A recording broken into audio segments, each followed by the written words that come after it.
Vigan is basically our tourist destination now. Na kasi nalagay na siya sa mapa ng turismo, especially in the Region 1. So, Vigan is the capital of Ilocos Sur. So, Vigan is basically a small city. We only have 39 barangays, 9 of which ay nasa poblacion area. The rest of the 30 nasa rural area siya. So, of course, we are very proud being a UNESCO World Heritage Site, the only UNESCO World Heritage Site in the Philippines. So, we're very proud of that. Ang Vigan is actually the center of all the activities here in Ilocos Sur. Kasi Vigan ang sentro ng edukasyon, sentro ng ekonomiya, sentro ng economic activities, social gatherings, Vigan po yung sentro. Of course, we're also very proud po na marami po kaming festivals na pwedeng puntahan during that time ng mga turista natin. We have the Longganisa Festival and the Vigan City Fiesta on January. We have the Viva Vigan Binatbatan Festival of the Arts in May. And then we have the Solidarity World Heritage Cities Cultural Festival this September. And we have the Ranyag the Vigan Twilight Festival in the end of October going to November 1. And then we have the Artes Ita Pascua during the December. Ito po na mga festival na to, ang sinesentro namin is yung mga cultural competitions na ginagawa dati. We have the Repaso de Vigan. Ito yung pinaka-grande naming celebration na binabalik namin ulit. Ito yung yung parade siya pero may action, may drama on the streets. We're going to celebrate it again and we're going to do that again on September 13. So we're inviting everybody to come and witness. Isa ito sa sineselebrate namin. We're very proud of being a Vigenyo. So we want to share it to the whole world. We want to show you our beautiful place, our beautiful people. So we want to show them that Vigan is really a UNESCO World Heritage Site and a U7 Wonder City of the world.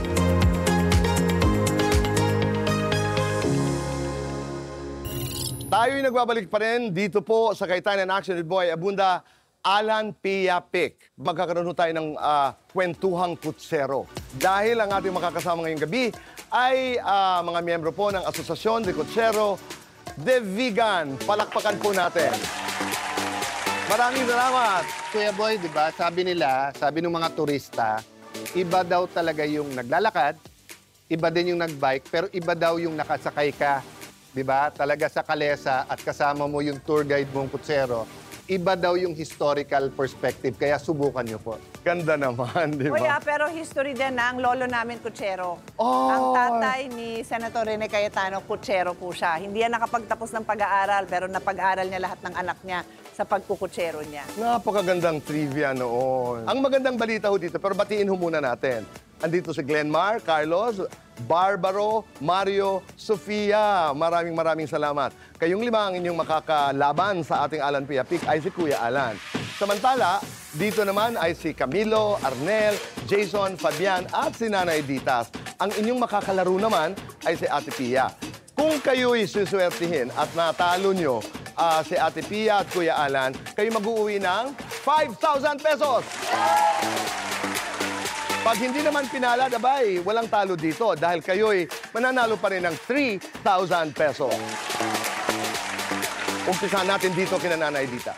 Kayo ho ba, Nanay Ditas, handa ka na? Handa na ho ba kayo manalo ng 5,000 piso?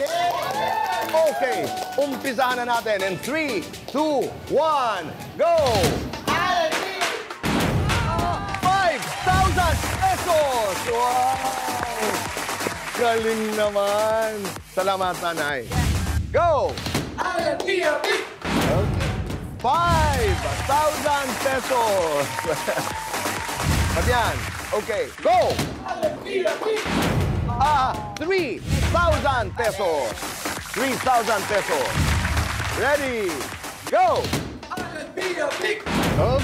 5,000 pesos. Walang natatalo dito. Okay. Kay Jason. Ready? Go! 3,000 pesos. Congratulations, Jason. Ready? Go! Nanalo pa rin. 5,000 pesos. Ibang mga taga-Vigan. Arnel, go! 5,000 pesos. Congratulations, Arnel. Ready? Go! Oh, 3,000 pesos para kay Carlos.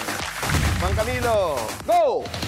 3,000 pesos. Congratulations. Dito naman tayo. Glenmar, go! Dalawa. 3,000 pesos. Congratulations. Palakpakan ho natin ang ating mga mahal at ang ating mga kaibigang kutsero. Maraming galing nyo ho, nanay. Magaling na magaling. Kuya Alan, nagawa natin ito dahil sa mga kaibigan nating sumuporta. Ay, meron pa tayong mga t-shirt pala na ipamimigay. Go ahead. At Kuya Boy, habang pinamimigay nila, of course, we'd like to thank the one and only former Governor Chavit Singson kasi parati niyang ini-encourage tayo na to enjoy Ilocos Sur and of course Vigan, di ba?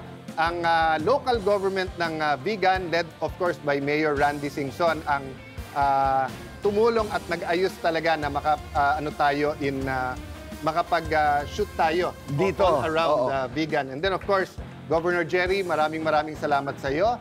Risa Moises of Genesis Joy Bus Transport. Salamat!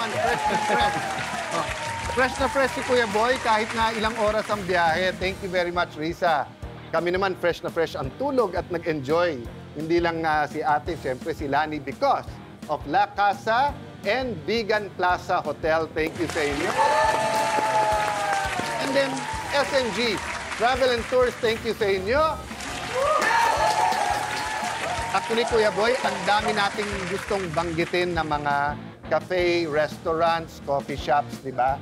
So, although nagpapasalamat tayo lubusan sa Hidden Garden Cafe, let me encourage everyone, pagdating mo dito sa Vigan, hindi mo lang mafe-feel, hindi mo lang makikita, matitikman mo talaga, di ba? Ang sarap ng pagiging isang Ilocano at ang sarap ng heritage at history ng Vigan. Dito talaga umikot ka lamang ay para kang nararanasan mo ang ating kasaysayan. Katulad ngayon, Like walking back in time. yeah, we are in Plaza Burgos. Di ba? Malapit dito ay ang Calle Crisologo kung saan naroon ang ating tinutuluyan. Katulad dito, yung effort i-preserve, effort i-rebuild. Di ba? Yung pagtingin mo parang, uy, ang ganda. Pero it took so much work to get Yes. this done. So, congratulations po sa mga taga Ilocos Sur at mga taga Vigan. Maraming salamat sa mainit na pagtanggap ng ating mga kababayan dito sa Vigan. Dagdag natin itong ating mga kutsero, hindi lang kutsero. They are historians. They Yes. are keepers of the history at kinikwento nyo sa lahat ng nagiging pasahero ninyo. Napakasarap naman nun. Ito isang imbitasyon po sa inyong lahat, ating mga kababayan, and also to people who are planning to visit the country. You have to come and visit Vigan. Yes. Lovely story. Maraming salamat, Nanay Dita. Maraming salamat. Maraming salamat. Napakagaling magkwento po. Maraming salamat, Vigan, sa inyong mainit na pagtanggap na puno po ng kwento at tulong ang ating gabi.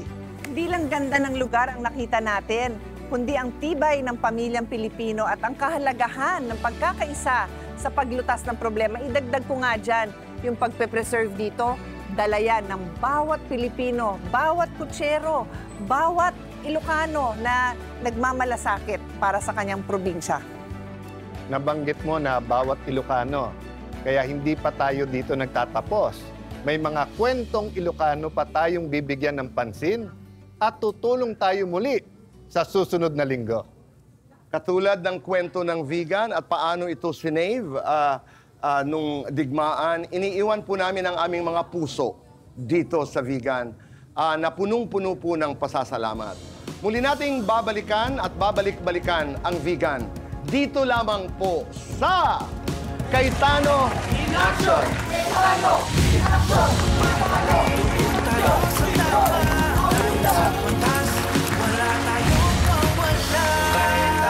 Shot agad.